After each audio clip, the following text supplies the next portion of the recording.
Welcome back to the channel. My name is Coach Jordan Hargrave. So, if you're struggling with existential obsession, rumination, you're constantly thinking about consciousness, nature of reality, the afterlife, you're getting intrusive existential thoughts that really overwhelm you. And if you're trying to get relief by solving these questions and you're entering into this wrestling match thinking that if I could just get answers to these questions or if I could just disprove these terrifying existential theories, then I would get relief. Well, you're making the mistake that I made whenever I was dealing with this. And also, I would say at least 30% of my clients deal with these existential obsessions, and we need to do something different, okay? And I've got an email from somebody. They're making this same mistake, okay? They were experiencing some depersonalization, realization, and because whenever you feel out of body and everything feels fake and dreamlike, it's very existential in nature. A lot of times this can lead to an obsession with existence. There's multiple reasons why people become obsessed with existence, which is for a different video. But whenever you are experiencing DPDR, like they're very existential in nature. Think about it.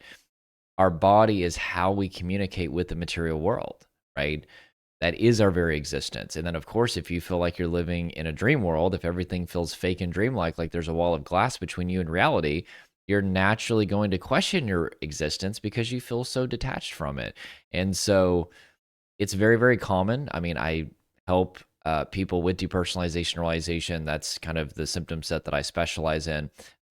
And because of that, I can't tell you how many of my clients are struggling with this. It's so common. So you're not alone in this. And I'm going to be reading this email, kind of sharing what he's going through and some of the mistakes that he's making so you can avoid those mistakes too, and then kind of give you a basic understanding of how to break this existential loop. So smash the like button if you are dealing with existential obsession rumination. You're ready to beat it. And let's get this thing going. So he says, "Hi, Jordan. I'm Brazilian, 32 years old, and I've been dealing with depersonalization realization for a few years now. It feels strange to even write that. The hardest part for me isn't panic exactly. It's the way my mind has turned everything into something empty and mechanical. I can't just look at anything anymore without immediately explaining it away.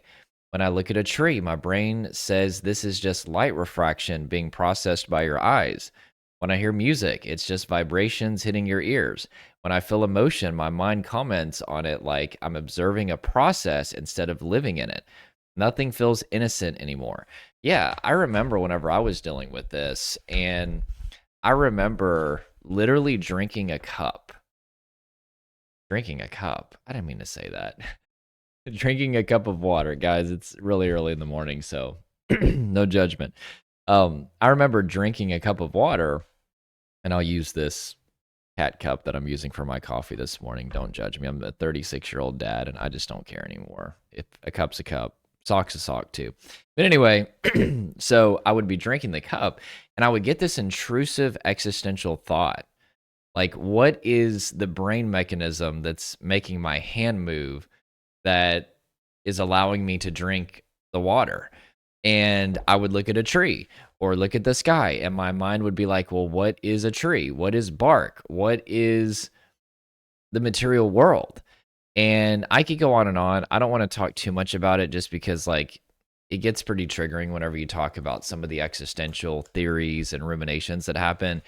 But it dominated my mind for a very long time. I had constant, obsessive, intrusive thoughts about existence, consciousness, nature, reality, the afterlife. And so, anyway, I just want to say I totally relate with you, and you are not alone in this, okay? That's one thing that's very important for you to know, because I think a lot of the people that work with me, whether it's existential obsession, rumination, or health anxiety, or depersonalization, realization, or the fear of going crazy, or the fear of permanence, or the fear of psychosis, or the fear of schizophrenia, they think that they're the only one that's experiencing that, which just makes it even worse. Because it's one thing if you're going through something and you know that a lot of people experience it. It's not that it makes it suddenly okay or not uncomfortable or even terrifying, but it does shave off a little bit of the stress. Because if this is something that a lot of people go through, it just kind of starts to build some positive expectancy. Okay, well, you know, maybe I can beat this. And so you are definitely not alone. And I tell my clients all the time, like, these are not your fears. You think that they're your fears, and these are also not your symptoms. Your symptoms are experienced by millions and millions of people, especially with depersonalization realization. In fact, statistics would say that over half of all people will experience depersonalization realization at some point in their life. 1 to 2% of people statistically will go on to experience the symptoms for more than 1 month. And what I found is that's usually because they just have a disproportionately more painful history, and whatever event caused the overwhelm in their nervous system that produced the DPDR was usually kind of the straw that broke the camel's back. It was the drop of water that caused the cup to overflow, and that's why it's so hard for them to get out of symptoms versus the person that doesn't have that history. They can usually de-escalate their nervous system within a month. But anyway, you're not alone, and I know that it's scary, but there is a way out of this. I check in constantly, almost without noticing. I used to do that all the time. I would look at my hands. I would be like, okay, do I feel connected? And sometimes I would feel connected and it would be awesome. But then whenever I would feel out of body, I would go, ugh, and I would panic and I'd try to get away. I would scan my environment all the time and ask, do I feel connected? Do I not feel connected? Is derealization there? And also another frustrating thing that would happen is sometimes I would check my environment or my body, or maybe look in the mirror and be like, do I feel connected to my reflection? And I would feel connected. But me acknowledging that I felt connected would actually trigger more depersonalization realization. This happens with my clients all the time. And I was like, I can't win. Like this just is so frustrating to deal with. But yeah, checking in is definitely one of the most important things that I address with my clients, which, I've got about an hour training that I go over with my clients as far as why we check in. There's actually 4 to 5 main reasons that we do this, but let me just highlight just a couple real quick. One of the reasons that you're constantly checking in to see if you feel connected, to see if you feel normal, is because it's a dopamine addiction. Dopamine is released whenever there's the expectation of a reward. Okay, think of it as like a slot machine. Every time you pull the slot down or the lever down at the slot machine, it represents the chance that you could hit the jackpot. That's what creates gambling addiction. It's really kind of at the heart of all addiction. But every time that you check your hands to see if you feel connected, every time you look in the mirror to see if you feel connected, every time that you scan your environment to see if you feel connected, or you ask the question, do I have symptoms? Do I not have symptoms? How do I feel today versus yesterday?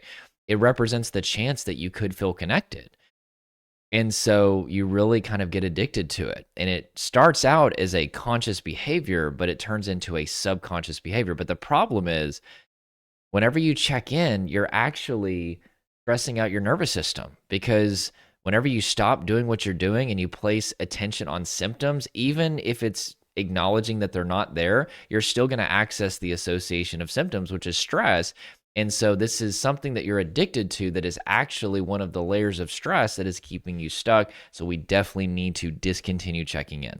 So he goes on to say, at least every couple of minutes, I ask myself if I feel real, if this moment feels real, if I'm present or just watching my brain do its thing. Every time I check, it feels sad, like I'm missing something that other people get automatically. The existential part is what scares me the most. Everything feels reduced to a nihilistic point of view, like nothing actually matters because it's all just chemical reactions, perception, neurons firing. I don't want to think like this. I didn't think like this before. Now the thoughts show up on their own and they feel very convincing. I still do my normal life. I go out, I talk to people, I work, but inside it feels like I'm always one step away from what's happening. I'm not inside the moment. I'm analyzing it. The world feels flat and distant, like I'm behind glass. Sometimes I think, how do people just live without thinking about this all the time? How do they look at things and just feel them without breaking them down into nothing? That thought makes me feel very alone. Yeah, whenever I was dealing with existential obsession or rumination, which were primarily induced by depersonalization realization, but I technically used existence as a dissociative outlet even as a kid because I had a very traumatic childhood. It was a way for me to separate from the stress and emotion in my body. But I remember I had like this heightened awareness of existence because I was constantly just thinking about these existential theories and consciousness, nature of reality, the afterlife. And I was like, how can people just be living their life whenever we're on this planet and we're these tiny little humans just walking around and we're going to die one day. And it just seemed like I couldn't fathom how people couldn't focus on that. And I remember in high school, I remember I had a girlfriend and I was obsessing over existence even long before depersonalization realization showed up, because it was a way for me to dissociate or separate from the pain of my body, like I talked about, the tension, the emotion that I was going through because of a very traumatic childhood and upbringing. But I asked her, I said, don't you ever just think about how we're just like these human beings, floating around on this planet in the middle of outer space? And like, doesn't that bother you? Like, don't you just think about that? And she was like, no. She's like, I don't think about that. And that was the first time that I realized that this wasn't normal, right? I was obsessed with existence. See, it's one thing if maybe you lose a loved one or a pet, or you have a near-death experience or something, or you have a friend who almost dies or something, where you kind of have a magnifying glass on existence for a moment. You kind of come face to face with your mortality for whatever reason. Mortality. That's healthy and normal. And I think we should think about our mortality occasionally. But there's a difference between thinking about it occasionally and obsessing over it constantly. Okay. It's really going to rob you of being able to enjoy life, because, and this is one thing that I had to do to break free of existential obsession and rumination. Number one, I had to get rid of the DPDR that was greatly producing it.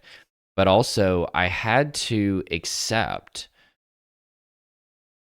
that I only have so much control in life, okay?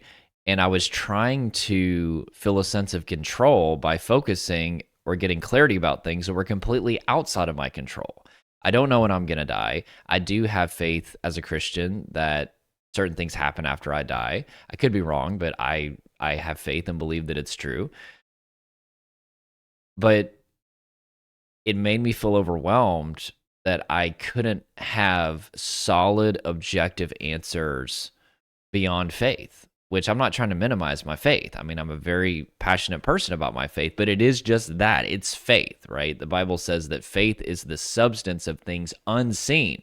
It's the evidence of things hoped for. So, I hope that it's true. I believe that it's true, but I could be wrong. And I wanted to have objective, solid clarity, but I just never found it, even being a religious person. And so I had to basically step out of the boxing ring and start focusing on what I was in control of. This is a big thing that helped me, and it will help you too. I had to basically lay down the boxing gloves, step out of the boxing ring, and focus on living my life. Focus on the fact that even if nothing happens when we die, which again, I believe that something does because of my religious views, but even if nothing did, I started to say, you know what? I can live a good life, I can help people, and I can enjoy my life. And every time that I would get an existential thought, I would basically relax for a few seconds. And that's important, because whenever you calm your body, it restores access to your prefrontal cortex. That's logical, critical, creative, contextual thinking. You can really start to use your mind to overcome things. But a lot of people try to overcome thoughts without changing the state of the body. And actually, a lot of times, whenever you change the state of your body, when you increase relaxation in the body, you will automatically start to calm your mind. But I'm not against kind of mental techniques as well. But I would calm my body, and then I would say, you know what? Even though I have these unanswered existential questions, it's okay. And I'm going to focus on enjoying my life, instead of getting lured into this boxing ring where I tried to get reassurance that these theories weren't true, or tried to get objective answers that just led to self-inflicted suffering and never-ending stress. And I had to do that over and over and over again for a long time. And all of a sudden, I started to find myself being able to enjoy my life. And I also had to do a lot of work in my body in general to get depersonalization realization to go away, because every time that I would experience DPDR, it would bring this magnifying glass on existence that I would naturally start to obsess over it. And so that's where I had to get in tune with my body. I lived in my head all day long. I had to start to release the tension, adrenaline, and emotion from my body. I had to walk away from some very abusive and toxic people and environments. And I had to start facing my triggers. And really just make my body my safe place again, set up a lifestyle to where I was listening to my body. This is what I do with my clients, right? It's not symptom focused because the symptoms are not the problem. The symptoms are appropriate, okay? Particularly with depersonalization, realization. Oh, getting too excited. But your body is a war zone. Your nervous system is a war zone, and it's literally overwhelmed. And so depersonalization, realization are like a circuit breaker. They're kicking in to dissociate or separate you because your nervous system is so overwhelmed that it thinks that you're about to be eaten by a lion. And to mitigate that pain of being eaten by a lion, your brain is changing. Okay. It's technically a shutdown of what Dr. Bessel Winterkolt calls the mohawk of self-awareness. So it's a series of brain structure that it kind of goes ear to ear that resembles a mohawk haircut that is responsible for you feeling connected to your body, yourself, and your environment. There's literally brain scans where you can see a shutdown of these brain structures for people that are in a trauma state, which is a state of overwhelming stress.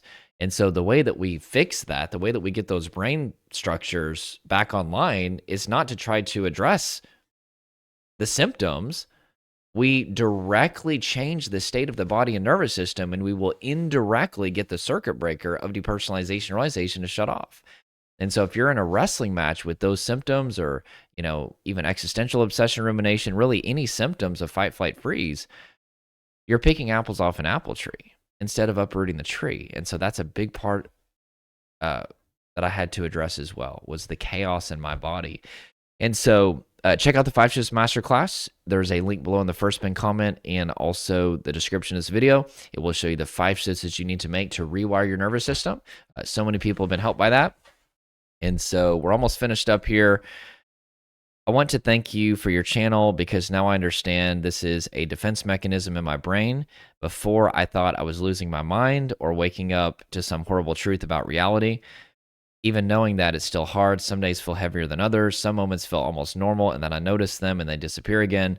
I'm trying to keep going even when everything feels empty. I'm hoping my brain will calm down and stop reducing everything to nothing. Well, you need a strategy, okay? So I want you to employ the things that we talked about and start to step out of the boxing ring. Don't try to get relief through certainty, through solving. And also, we need to deal with the chaos in your body, the tension, the adrenaline, the emotion, the fatigue. Watch the 5 Shifts Masterclass for that. That will help deal with the DPDR that is indirectly producing a heightened existential awareness, okay? If this helped you, help me get it out to the algorithm by smashing the like button. Subscribe, join this family if you're just wanting a YouTube channel where we really do, or I really do focus on the neuroscience, the latest neuroscience of what is dysregulating your nervous system and also how to recover. So that way, whether you work with me or whoever, you're going to have the tools and the understanding that you need. Unfortunately, there is so much misinformation out there. I'm not saying that I have everything figured out by any means. I'm still a student. I'm learning. But I really do try to talk about what studies show, okay? And unfortunately, there's just been a massive wave of people that are really speaking from their subjective experience, and they don't have a lot of studies to back up what they're saying, and it's leading to people not really getting on a path to recovery, unfortunately. And so I do my best to kind of educate. And so if you want that, subscribe. All right, that is it. I'm going to go ahead and sign off for the day. I hope this helped you, and we'll talk very, very soon.